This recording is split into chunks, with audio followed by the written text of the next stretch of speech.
Hola and welcome back. I am Kourtney Coleman. Welcome to the I Am Her Empowerment and Impact Summit for Career Women. And now I want to bring you Miss Suzette Vernon. Amazing lady, let me tell you. I kind of feel like today I've been in like that whole sister circle thing, from Martin. Not Martin, Jamie Foxx. Okay. I feel like I've been in sister circle today, let me tell you. So Miss Suzette is a relationship solutionist with a music math approach to dating and relationships. Through writing, coaching, speaking, and leading, she simply amplifies the voice, value, and vision of high-performing women, allowing them to experience life and love in a brand new way. Suzette is the author of 3 self-published books. Whoop, me too. See, girl, we have so much in common. The I Sound know, of right? My Life, The Sound of My Soul, and Protecting Your Emotional G-Spot. She is also a businesswoman. Welcome, Miss Suzette. How are you? Thank you so much. I am so glad to be here. This is just a joy. I love the title, the theme of the summit. I am her. Ah, yes. I am her. I don't want to do this. I don't want to do that. I want to do this. I am the one. I am accepting what I'm supposed to do. Yes. I am her. And I can't wait to share that manifesto. That's amazing. So tell me, do I even want to go there? I want to go there. Tell me, for those who may not be familiar with the term, could you define for us what is meant by the Achilles heel for high performing women? Oh, yes. The Achilles heel. By definition, an Achilles heel is a weakness despite overall strength. That can be a downfall. And so the Achilles heel for the high performing woman is the very thing that we do so well, perform. That is our strength, and it can also be our downfall when it comes to relationships. I can see it. Yes, because we're used to it, we're praised for it. Us high performing professional women are graded on it. You can get a promotion or not get a promotion based on it. Everybody claps for you because of your performance. If you perform well, kudos. Sis, boom, bow, rah, rah, rah, we're in your corner. Yes. But if you don't perform well, you're looked at as not enough, not good enough. And so the very thing that we pride ourselves on, climbing that corporate ladder, mover and shaker, high achiever, dream driven, the very thing that other people can praise us for and that we ourselves can be proud of can be our greatest downfall when Right, it comes to relationships. right. I kind of see it as you're so used to being in control and having it your way and doing what you want to do. When you come into a relationship, you gotta learn that that's just not how you should be in that relationship. No, not if you want to be in a relationship with a man. Oh yeah. You know, there is a difference, and my heart really goes out to us high performing women. Because in our parents' day, roles were kind of defined. Mm-hmm. You knew the man did this, the woman does that, and it was pretty simple back then. But now that we've evolved and we're standing in our truth and in our light, and we are doing wonderful things, and we're allowing our gifts and our skills and our talents to come to the forefront. We have dreams, we have things we want to accomplish Right. in this world. And my heart goes out because I really have thought about this, Kourtney. I thought about this even after we talked earlier, that the new paradigm for feminine and masculine is having to evolve.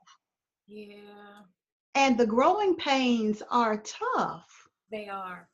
because biology is not catching up with, what we're doing on a day-to-day basis. And so I think even though it can be painful, I think what's happening is it's causing us to really dig deeper Mm-hmm. for what makes a great relationship Mm-hmm. than just she's a doctor. That's a good woman. Oh, marry her, she's a doctor. Or marry her, she's a lawyer. Mm-hmm. Or oh God, he can go out and he can hunt and he can bring the bacon home. Well, we can bring the bacon home. Right. So it's causing there to have to be an evolution of thought. And I think the term fierce femininity, I love the fact that that's becoming a buzzword now. Wow. Fierce femininity, because it says we don't have to be less than who we are to be feminine.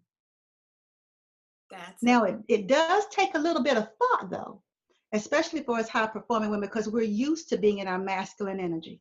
right. It takes for the women that have, post divorce or single parent women, you have to be the butcher, the baker, and the candlestick maker. You know, you got to be everybody.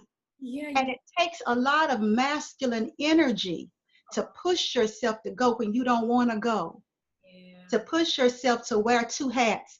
On this side, I want to be the mama, the nurturer, the whatever. But on this side, I've got to be on my masculine side because I know I've got to raise you to be a balanced human being. And if I don't have a man in my life to do that, I got to find a way to kind of play both roles. And that can be very difficult, and it can become very confusing when life dictates that you stay in masculine energy. Yes. It's Yes. hard. And I'll say, coming from being a military brat, having seen my mom be both, and I could see it's hard to shift. And now I'm like, you got to be able to shift. So I say that to myself. You have to be able to shift, and it's okay to be feminine because I have a lot of masculine energy. It's Mm-hmm. okay for me to be feminine. It's not being less of who I am. So I could identify when you said it. I'm like, yeah, I don't have to be less of me to be the feminine. And it takes a lot of work. And so if I shift into being feminine, my husband is like, he's like, okay, this is different. And to the point of, I remember I was driving and we were talking, and we had mentioned how we are in different roles in different stages of our lives. And my Mm-hmm. husband is older, and he does have those very defined gender roles. And I'm like, this is not 18. I'm like, we got to work this out. And so you have to be conscious of those things. And now let me tell you the way that it came up. It wasn't just like, oh yeah, I have these, a man is not going to admit sometimes. This is what I think. Like, this is, it's not going to come out in a soft way. And you have to just realize, okay, the person is screaming for what they want. They don't necessarily mean it that way. They're just trying to get their need met. Yeah. And we had a situation where it was like, oh, he has that mentality that this is a female's role, not a masculine role. So for example, when I come home, if he's already home, I would expect to be greeted like, hey, honey, come give me a kiss. Why? Because that's what I do. And, we always expect people to love us how we love him, Yeah. but, it doesn't happen that way. But I thought, well, what's wrong with that? And his whole thing was, that's a woman's thing, not a man's thing. And I thought, oh, I didn't know that. I just thought that was a love thing. So, It's a difference. And it's interesting because my husband, even though we got married uh, when I was 55, and I think he was 52, I'm like, oh man, you done turned me into a cougar. How dare you? How very well, my dare. husband says he doesn't like anything old but his money. Okay. So you can use that one. Well, it's interesting because even with him, I have to say, because this is my third marriage, and I have to say that what I have discovered, Kourtney, it came to me like a light bulb, because they say that you are attracted to the opposite sex uh, that most I can't think of my words, but that's most like your opposite sex parent. That's what I'm trying to say. Like that you're kind of attracted to men Okay, that are your like your mother and your father. father. Yeah, that kind of crisscross thing. And so I never forget the biggest awakening for me in my dating, in my getting married, divorcing, getting married, divorcing, then being back in the dating world again, was the simple fact that I kept attracting some trait of my dad that was not solved for me, that was not resolved for me. Ergo, my attachment, my attraction, my moth to a flame, my being a magnet for emotionally unavailable men. Oh. And I never forget the big aha, because I was complaining to the universe, going, oh Lord, I am sick of these unavailable men. I'm sick of these unavailable men. I'm so sick of these unavailable men, right? And it hit me, bing! The reason why you're attracting emotionally unavailable men is because you yourself are emotionally unavailable. That was the first thing.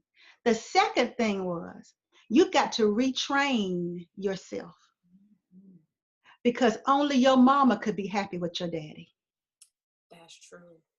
You will never be able to be happy with a man like your father, though you are adored him, though you are a daddy's girl. A lot of your mannerisms, your masculine energy comes from being a daddy's girl and watching my dad conduct business and to watch the way he articulated things and his animation. That's all my father. And so the thing about it's interesting is, for a lot of us high performing women, I know you hear this complaint a lot as well as I do, is they complain about attracting the same kind of man, just in a different suit. Same man, same man. He's this, he won't commit. He's this, he's that, he's an other, which can all fall under the umbrella of being unavailable. If a person is not available to relate with you, available to date with you, they are unavailable. Right. We can put a spin on it. But the thing about it is, we in our high performing, that whole high performing sphere that we live in, we have to take a step back. We have to, because a lot of the women complain they want masculine men. They want men that will, open the door and treat me like a lady.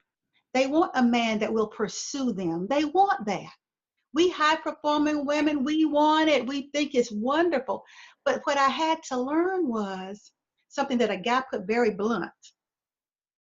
He said, if I wanted a dude, I'd have a dude. Girl,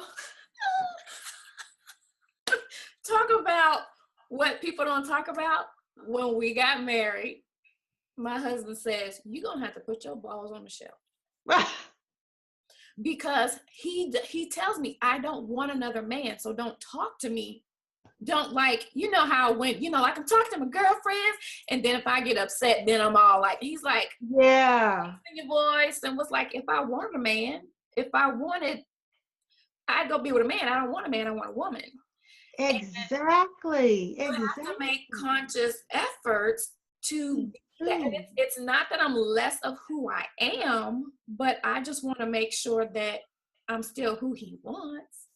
Yeah, I think, and you can tell me if this is true of you. For me, when I get into that masculine energy, it's because I think you're not hearing me. It's like I'm trying, you try to, and a lot of times we think feminine energy is being genteel. We think it's like being a girly girl. We think being in our feminine energy is that we don't have an opinion. It's almost like watching Coming to America, where the princess has been trained to be his prince, and he says, well, whatever you like, and that's my joke. And we think that's feminine, but I'll just use an example of contrast. When we're in our competitive spirit, we're masculine. Mm-hmm. When we're in our cooperative spirit, we're feminine. Just two sides of the same coin. Mm-hmm. And the thing about it, we have to learn. It's almost like we have to learn what femininity is in its evolved state Yeah. and understand that it's not telling you not to be the go-getter that you are. Mm-hmm. It's just that when you're in a relationship with your husband, you're not in a go-getter mode. You're not in a performance mode. You're in a collaborative mode. You're in a let's work together Right. mode. You're in a let me understand what you're saying. You're not talk to the hand, talk to the hand. That's not feminine, Right. because feminine is, to me, it's grace, it's disciplined grace. That's Ooh, what I believe femininity is to me. It's disciplined grace. that is a phrase right there. It is. It's not being less than. It's not that you don't have an opinion. It's just that you deliver it Mm-hmm. with feminine grace. Yeah, you will hear men say, like my husband, I don't know about all men, but my husband, he'll say, you can tell me anything, but it's how you tell me. And a lot of us women have forgotten that another feminine trait that we possess is spades. And it's true because we see it all the time.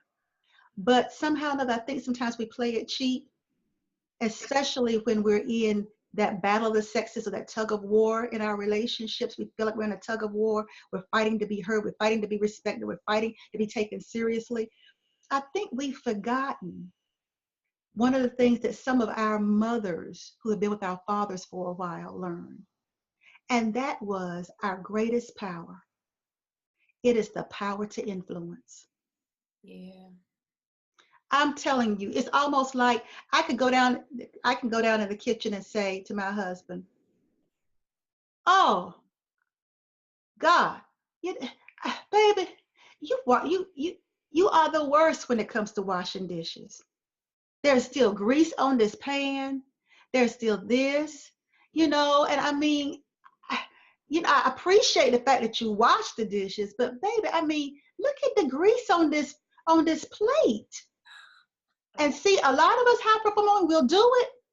We will do it. We'll get into this nitpicky boom, like it's the same energy that takes for us to go up that ladder. We're pointing out all the things, and we're pointing out that there's grease on the dish instead of being thankful that he even washed it. And the thing that I learned very quickly is if I keep right on making it a criticism, he'll stop doing it. Yeah. And then I got to do it all myself. Yeah. Now, I don't want to do it. I'd rather be doing what we're doing right now. Right. I'd rather be working on my business. I'd rather be coaching. I'd rather be writing.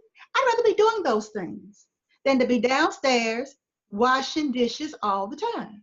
Mm. So I had to calm that masculine thing, that nitpicky thing, that boom, boom, boom, boom, boom, like I'm a drill sergeant thing, or that parenting voice that we can get sometimes that drive men crazy Oh, when yeah. we make them feel like we're parenting them. Right. Ooh, they can't stand it.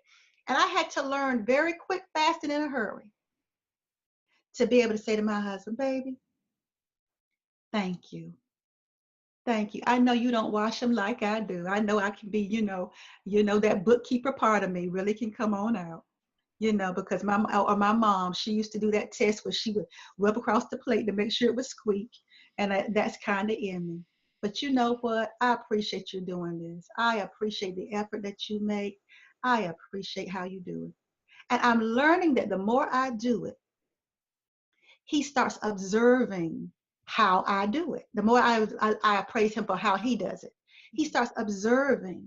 And I'll be like, oh, yeah, look at how clear that goblet is, babe. Isn't that nice? The next thing I know, he is taking the paper towel and trying to get it clean. Because when you love somebody, when you use your influence, you are indirectly influencing them. Because men, if a man is in love with you, he really wants to please you. Honestly, he really does. And the reason he hates for you to do like this, right, this, because you tell him over and over, you're not doing it enough. You're not doing it good enough. You're not pleasing me. Mm-hmm.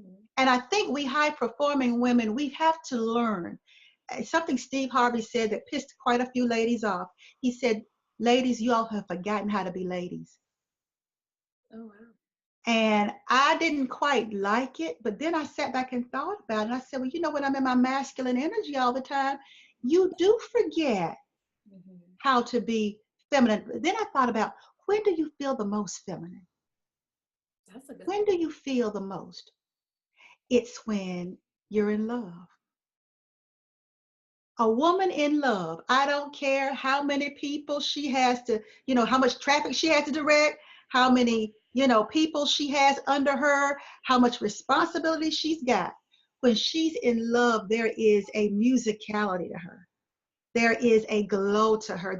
Her feminine grace is on display. So much and so your friends can tell something's different. That's What's true. up with you, girl? You know, either they'll say you're in love or you got some last night, didn't you? You know how they do. Yeah. And, and nobody has to tell you how, but that's when you're in your feminine. Yeah. You are in your feminine. You come in and normally you walk a boom, boom, boom, boom, here she comes. But then you come, hi everybody, how you doing? Oh, you look nice today. We are in our feminine when we're in love.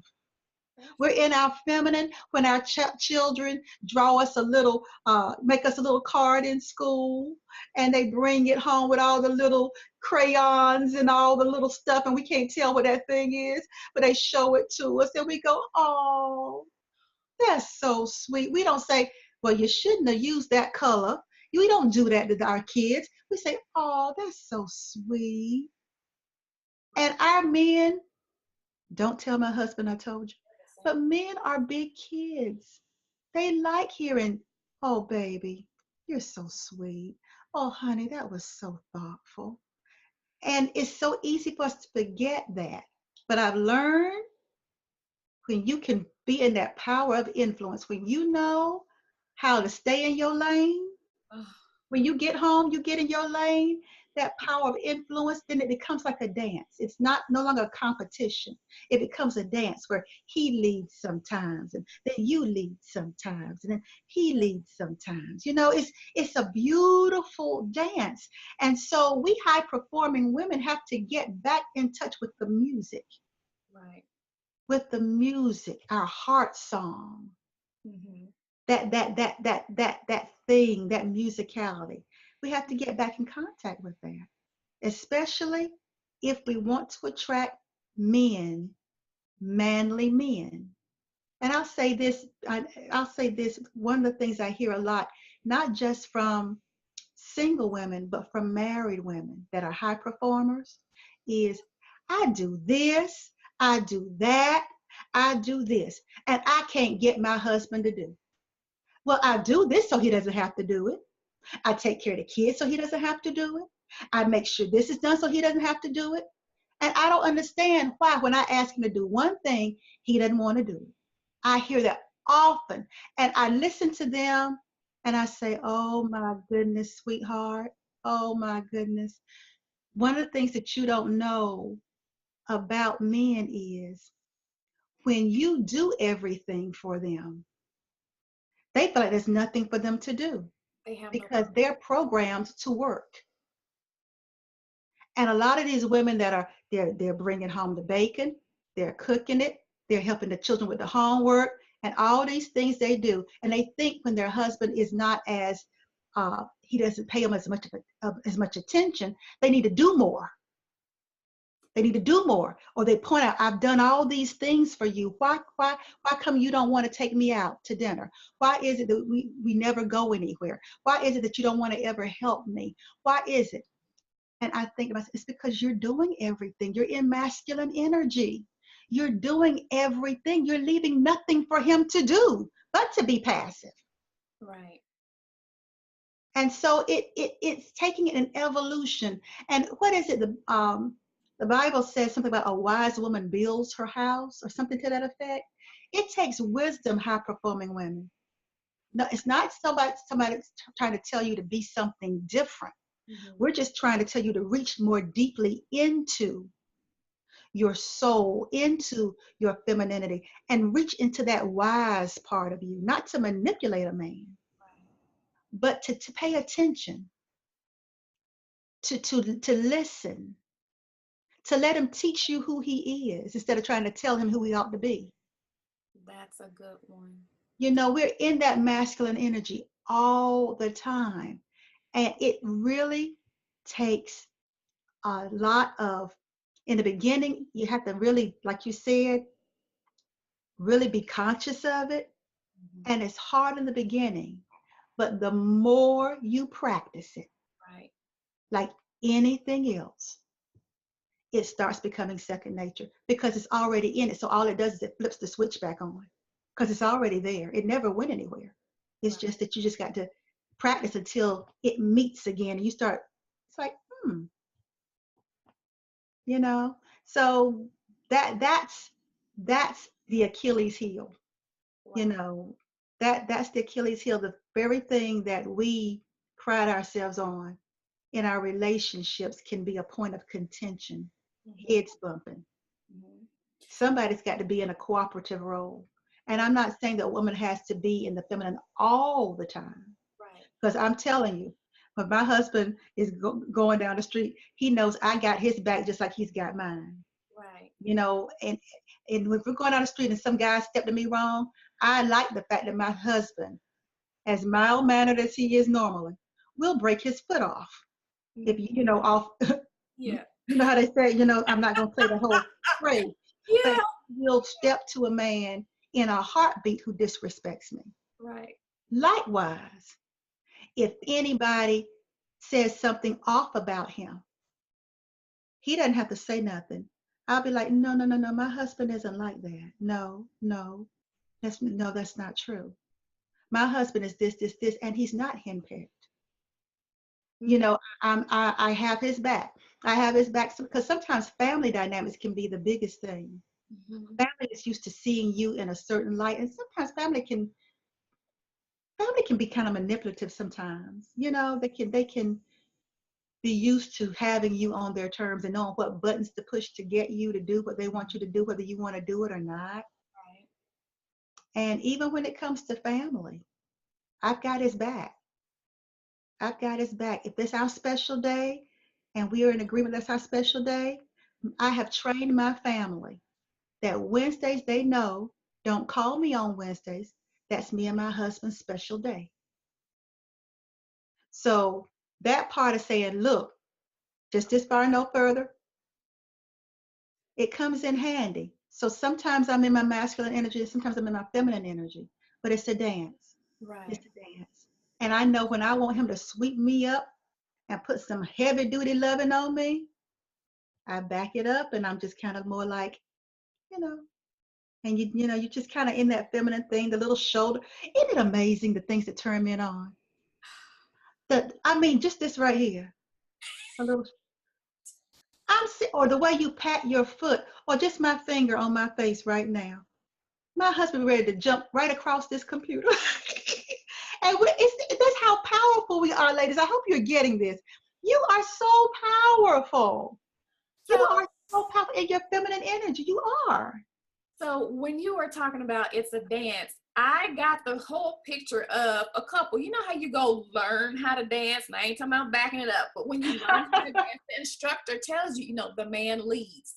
Allow Mm-hmm. the man to lead. Mm-hmm. So, what tips or examples or different scenarios you could give the ladies, something that's non-threatening as a starting point, starting places where they could allow him to lead and allow her to be in her femininity, and she not feel like, how women can sometimes emasculate a man in public, which is the worst thing to do. But so she Oh, doesn't feel like she's been totally thrust out of hers, but just to give her an easy space to get back into her femininity. What examples could you provide? oh God, I can use a real one that I hear often. I know one young lady said to me, if a man doesn't open the door for me when he takes me out on a date, he's not going to get a second one. Okay, that's what she said. So she wants a man to open the door for I her. too. And so it's like, Well, what is it that him opening the door translate to you? What is it that that represents to you? Him Chivalry. treating me like a lady. Mm-hmm. Oh, okay. Okay. So you want him to treat you like a lady. Yes. Okay. So if that's in your mind, you want to be treated like a lady. Then when you go to the restaurant, you don't say, get out, close the door, Mm. right? You can very easily just sit right there in the seat. Oh yeah, I've done that one. I mean, really, you don't have to say a word. Just sit right there in the seat, and he will come back and say, "Is everything all right? Is everything all right?" Because he has to open the door. Because you're not gonna roll the window down. So he's gonna have to open the door, Mm-hmm. and you can say, "Yes, thank you. I was just waiting for you to open the door for me." And a lot of times, men, it's not that they don't want to do it. Sometimes they're so busy thinking about, okay, let me make sure we're on time for the dinner, and let me make sure, they got so many things because they want the date to go perfectly. Mm-hmm. And sometimes they forget those small things. Mm-hmm. And I can guarantee you, if he likes you, you have done more in sitting there. He will not forget the next time to open the door for you. And so that's an easy way for you to do it without it compromising anything about you at all. But you have to be clear about what it is. What is the end game? What? Because we can get trapped in I want him to open the door for me. I want him to pull out the seat for me. I want him to, all those things. It's like, but what is it that you want? What What does you that represent to you? really want? What is Yeah, it? what's the currency? What is it that means to you? Right. Because that's what you're trying to get fulfilled. It's not about the chair. It's not about the door. It's this thing. What is that thing that you really want? And if you are clear about it, then let's say he didn't open the door, but he planned a fantastic date. Mm-hmm. He treated you very nicely. Mm-hmm. You had a great conversation with him. He was a cool guy. It's almost like don't dismiss him for that because you can train, you can teach. If you can, let me change, train and teach, just in case men listen to this. I don't want them to get all offended. You can influence, I'll say that. You can influence a man to do those things for you. Right.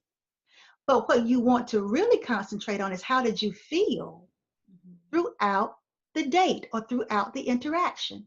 If he was warm, he was engaging, he was funny, he was polite to the waitress, Mm-hmm. even though your meal wasn't what you wanted, he said, "Don't worry about it.